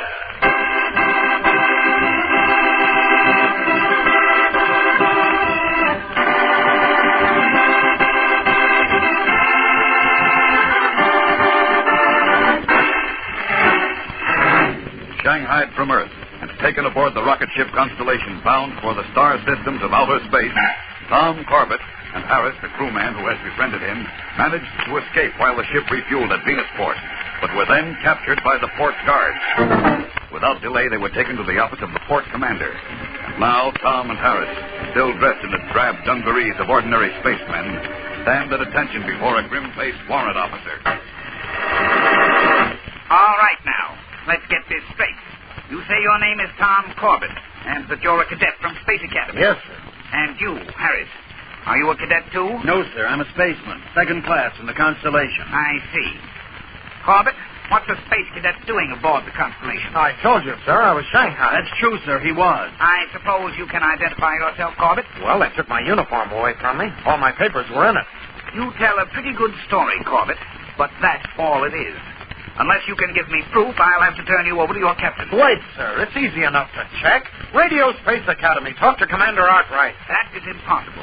Venus is in apposition to Earth. We're on the other side of the sun. We can't make radio contact for another week. But there must be some way. Check on Captain Pickering yourself. Talk to the crew. I don't have to. Captain Pickering can speak for himself. He's waiting in the outer office. What? Send Captain Pickering in, please. But, sir, he'll deny everything. If you have any accusations to make, you can make them to his face. You sent for me, Mr. Porter? Yes, Captain. Come in, please. I expected to find the port commander here. He is inspecting the space stations on the equator. I'm handling this case. That suits me, as long as I get my men back. They tell a strange story, Captain Pickering. This fellow, Corbett, claims to be a space cadet. Well, that's one I never heard before. I wanted to check with you before I took action. Nothing to check. It's a fairy tale. Fairy tale, huh? Then how about letting Mr. Porter aboard the Constellation? Let him talk to the other space ants. Mr. Porter's welcome aboard any time, but I'm sure he's got other things to do. You're bluffing. If he knew what the conditions are aboard your That's ship... enough out of you. If you can see, Mr. Porter, this boy's a troublemaker. Has been ever since he came aboard. I'm sorry we signed. Then let me go. I would. I'd leave you both here to be tried as deserters. But I'm short-handed. The choice is up to you, Captain. By space law, you can turn him over to us for disciplinary action, or punish him yourself with a fine or extra duty. Take us to the port commander. Give us a chance to tell him our story. I'm in command here, Harris. I'll decide what to do with you. Well, Mr. Porter, I think you can see from their actions what kind of men we're dealing with. Yes, I certainly can. Of course, if you want to wait for the port commander to make the final decision... Not at all. Just get these troublemakers out of here and blast off. Right you are. And don't worry. When I get them out in space, they'll learn to toe the mark.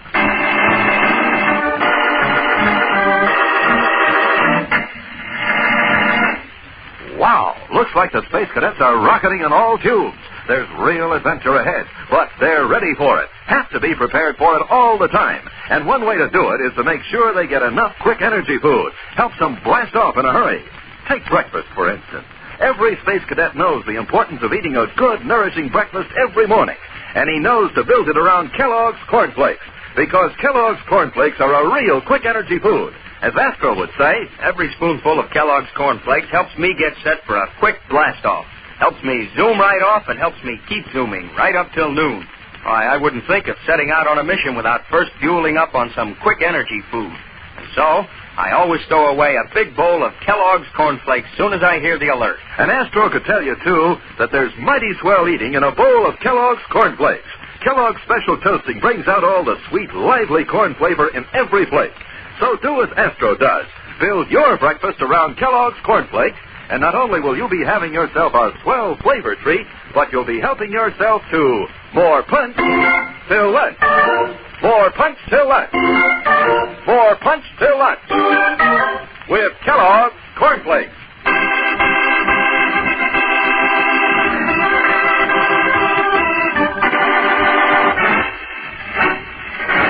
Unable to persuade the warrant officer in command of Venusport that he has been shanghaied, Tom Corbett is taken back aboard the rocket ship Constellation with his newfound friend, Harris. And the ship blasts off for a long voyage into deep space. Meanwhile, back at Space Academy. Cadet Astro reporting as ordered, sir. Well, Astro, any luck? Oh, not a bit, Captain Strong. We couldn't find a trace of Tom anywhere. Come in. Roger. Any luck? Yeah, I think so, Astro. Well, out with it, Manning. I found an cab driver in town and remember seeing Tom. He picked Tom up at a stand in town about 2300 Sunday night. Must have been on his way back here to the academy. No, the cabbie said Tom was sick or something. He was unconscious and a merchant spaceman had him in tow. A merchant spaceman? Yes, sir. The driver took both of them to the terminal spaceport, and the last he saw of Tom, he was being carried aboard a ship called the Constellation. The Constellation? I've heard of her. She's a deep spacer. Usually travels out to Sirius and Alpha Centauri. Now, let me see now. I have a log of all space flights leaving Earth in the past 5 days. Oh, yes. Here we are. With a Constellation. She was due to stop at Venusport for supplies and to blast off for deep space at 0930 Earth time today. Well, that's half an hour ago. Come on up to the communications room, boys. We'll contact Venusport right now.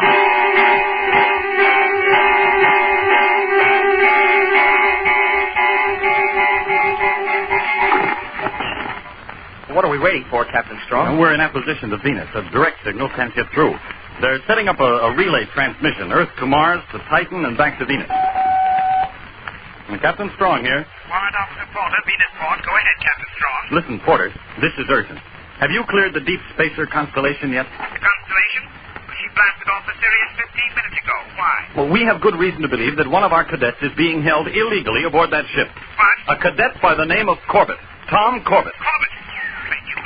Are you sure, Captain? Almost. Why? Have you seen him or heard anything about him? Well, I don't quite know how to say this. I'm afraid I've made a terrible mistake. Well, get to the point, man. Well, Corbett was here, told me a fantastic story about being Shanghaied, and I didn't believe it. You didn't? No, he didn't have any identification. Couldn't prove his story, so I sent him back to the Constellation. Oh, that rockhead. I'm sorry, Captain. Well, never mind that now. Listen. Send every available patrol ship after the Constellation. But there are none in port now. I can pull them off Corbett, but it will take 2 days to catch up. 2 days? Blast it, that's too long. They'd never make it. Well, I'm terribly sorry, Captain. If there's anything else I can... Oh, you've done enough already, Porter. End transmission. Well, there's only one ship faster than the Constellation, and that's the Polaris. How long will it take you two to get ready? We're ready now, sir. Good. Then get aboard the Polaris. We raise ship immediately.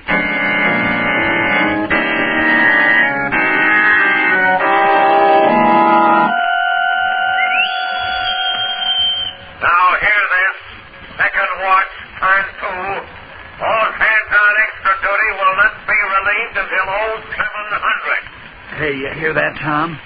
4 more hours on the power deck for us. What does Pickering think we are? We can't work like this on short rations. He'll see that we do. If that warrant officer at Venusport had only listened to me. You made a good try, Tom. Well, they don't pay off on tries, Harris. And now what? Do we just keep slaving down here until we drop? That's just about it, Tom. Until we drop.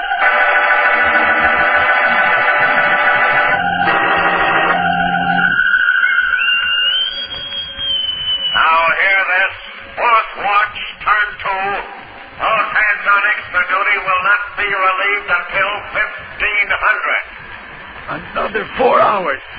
I can't take it, Tom. This heat, no water, no food. Take a breather, Harris. I'll cover for you. No, Tom, you'd only get yourself in trouble.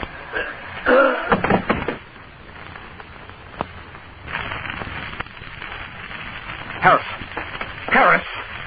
Hey, give me a hand here. Someone help me. Quick!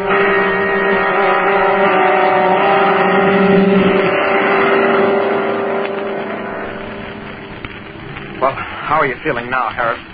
Better, Tom. That broth helps some. Oh, that rotten space slug. He's trying to kill us. I suppose so. He's master of this ship.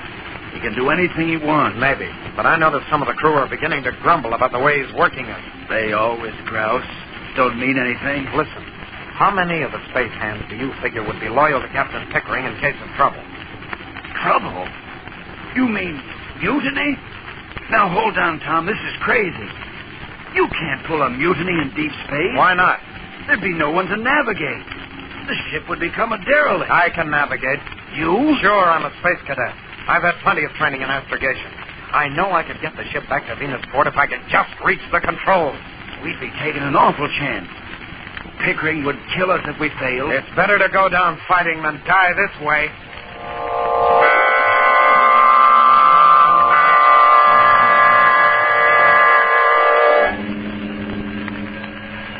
I've talked to some of the space ends, Tom. 5 of them are with us. Good. Uh-oh. What now? Now hear this. All hands report to the main deck on the scuttle. Any man who fails to report will be shot. That is all. Well, what do you suppose that means? I don't know, Tom, but I don't like the sound of it. I don't like it at all.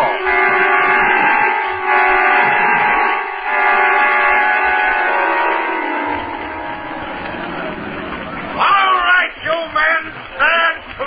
Look, Harris, there's Captain Pickering. And there's Dawson. With a couple of deck officers. They're all armed, ready for trouble. Come on. Tap your tubes and pay attention. That's better. Now, I know not to tell you I'm an old hand at dealing with spacemen, and I've been watching you ever since we blasted off. You're a surly bunch of space rats. I don't like the looks of you, and I can smell a mutiny a light year away. What do you mean? You heard me. I said mutiny. I know who the ringleaders are, and I'm going to make an example of them. I promise it'll be an example you'll never forget. When I pick out these 2 men, I want the rest of you to go back to your station. Any man who lags will get 50 hours extra duty on short ration. Wait, men. Listen to me. Tom, no. How long are you going to stand for this? Captain Pickering's no better than a pirate. No, son of a black man. This is your last chance. Take over the ship. I can get you back to Earth, and we'll put Pickering behind bars where he belongs. Catch him up. You did it, Tom. The men are starting to mutiny. I got to get up to the control deck before Pickering does. Go on, I'll take care of Dawson. Right, but watch yourself. He's armed. Don't worry. Get going. No, you don't. Never mind me. Get to the control room. All right, Tom. Dawson's through. I'll take care of Pickering now. Right. I'm at the control room hatch. Hold him for another second. Stop him! Stop him! Don't let him close that hatchman! Kill him! Made it. Now for the controls.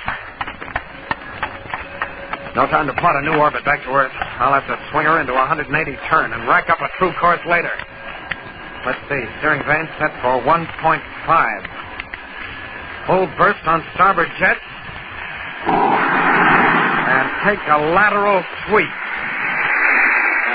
That should do it. Corbet, this is Captain Pickering. Now listen to me.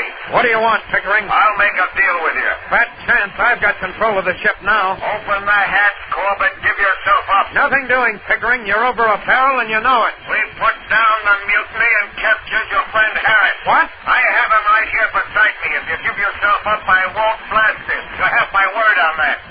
If you refuse, he gets it. How do I know you're telling the truth? I'll put him on so you'll know he's still alive. All right, Harris, go ahead. Tom, don't trust him. Save yourself. Nobody can help me anymore. All right, Corbett, his life is in your hands. Now I'm going to count to 10. If you don't open the hatch, Harris gets it. 1, 2. I can't let him shoot Harris in cold blood. But if I give myself up... Oh, what's the use? I don't have any choice. You're more seconds left, Corbett. Okay, Pickering, you win. Don't shoot, Pickering. The hatch is open.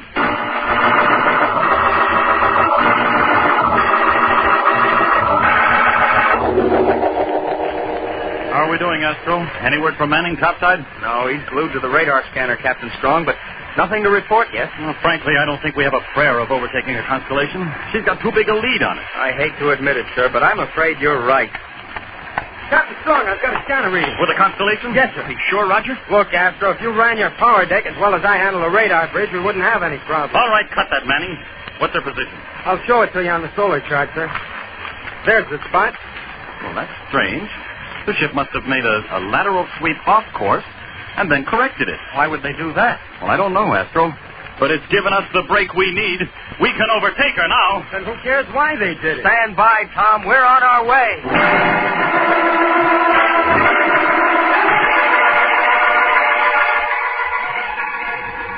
All right, Captain Pickering, you're back in control of your ship. Now, where's Harris? You won't be seeing Harris anymore, Corbett. What do you mean? You gave your word he wouldn't be harmed. You weren't listening closely. I said I wouldn't blast him, and I didn't. And what happened? Where is he? Drifting somewhere in space. Why, you filthy space Not rat. move, Corbett, or I'll blast you to a cinder. Why don't you get it over with? Because with Dawson gone, I'm short a navigator. You're taking Dawson's place. You're space happy. I'll never navigate this Don't ship. try anything. Attention, Constellation. Attention, Constellation. Polaris pulling alongside with boarding party. Captain Strong. Message received and understood. Looks like you're all washed up, Pickering. When they find me here... Sorry to disappoint you, Corbett, but when the boarding party arrives, they won't find any trace of you on this ship. I'm getting rid of you once and for all.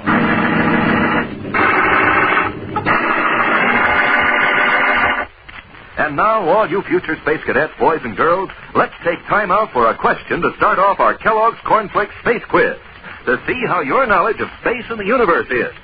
Here's our first question. What is it that distinguishes the planet Saturn that makes it different? The one thing that helps you tell it from all others.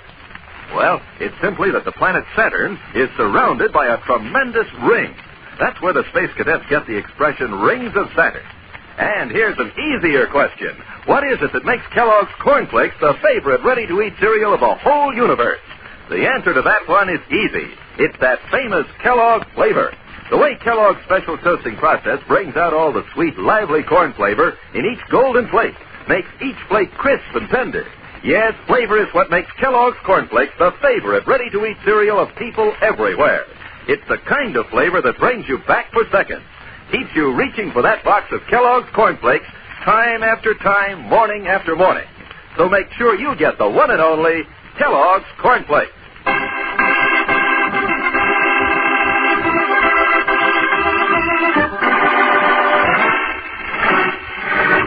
When Tom's desperate attempt at mutiny fails, his last chance of escape from the rocket ship Constellation is seemingly gone. Then suddenly the Polaris draws alongside, and Captain Pickering is ordered to stand by for a boarding party. Captain Strong and Cadets Astro and Manning make a thorough search of the Constellation, but can find no trace of Tom. Now, look here, Strong. I'm getting a little fed up with this. You're delaying my voyage for no reason at all. You and your blasted cadets don't get off my ship in 2 minutes. I'll see that you're broken. You'll be cleared when we've finished our search, Pickering, not before. Captain Strong! Captain Strong! Yes, Astro. We found something. You did? Yes, sir, Tom. Thank you. Searched the entire ship from nose to tail. The cadet you're looking for isn't aboard. Now, listen. Now I insist that you let me resume course. You've had your chance. I've given you every bit of cooperation. What more do you want? Please, Skipper, don't let him talk you out of it. No, it isn't a question of talking me out of anything. We've searched the ship, and we haven't found Tom. But his watch, You sir. might be mistaken, Astro. All right, Pickering. Let's go back to the control deck, and I'll sign your clearance into the log.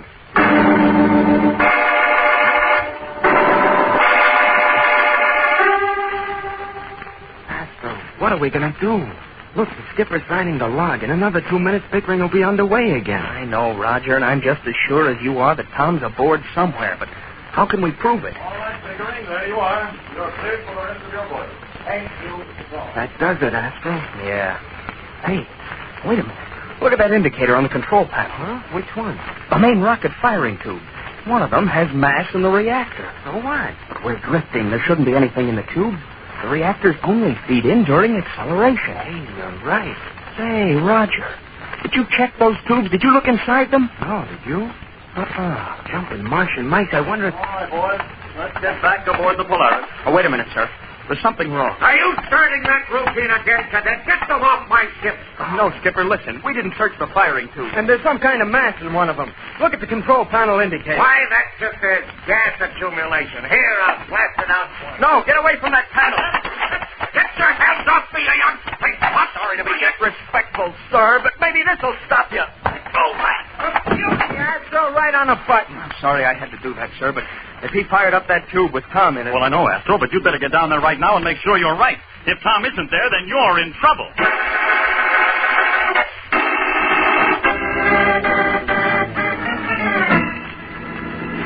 Well, Tom, how does it feel to be in a cadet uniform again? I never thought I'd be so glad to wear one, Roger. You sure had us worried, Tom. Speak for yourself, Astro. I wasn't worried about the lug for a minute. All right, boys, take your stations and prepare for deceleration. We enter Earth's atmosphere in 4 minutes. Right, Captain Strong. It can't be too soon for me, sir. Aren't you worried about getting back, Tom? Worried, sir? Well, you're over 2 weeks AWOL, you know. Jumping jets? I forgot about that. Look at his face. He really is worried. Well, who wouldn't be? 2 weeks AWOL? Oh, gosh, sir, what do you think they'll do to me? Well, under the circumstances, I think Commander Arkwright won't be too hard on you. Of course, he may not give you any weekend leave for a while. Weekend leave? After what happened on my last one, I don't think I'll ever take another as long as I live.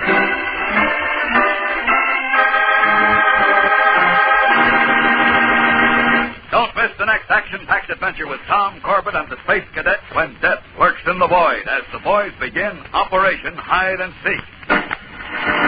Tune in, same time, same station for the next thrilling interplanetary adventure with Tom Corbett, Space Cadet. Brought to you by Kellogg's Corn Flakes, the cereal that helps you have more punch till lunch.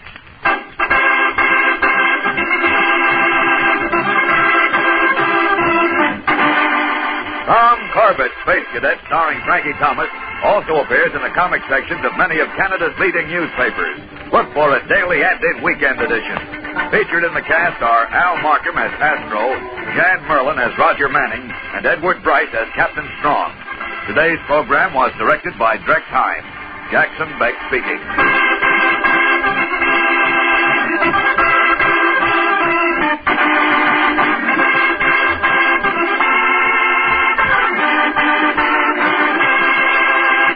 Say, like to make breakfast more fun, have a different cereal every morning?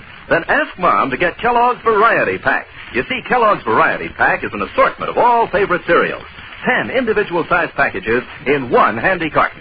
With Kellogg's Variety on the table, you can pick and choose to your heart's content from such favorites as Kellogg's Corn Flakes, Pep, Rice Krispies, Kellogg's Raisin Bran, and others. Remember, each of the 10 individual packages in Kellogg's Variety Pack is a generous service. You choose and open your own package yourself. And because each package contains exactly one bowl full, the cereals stay extra crisp and fresh. So just for fun, make breakfast fun. Ask Mom to get Kellogg's Variety Pack.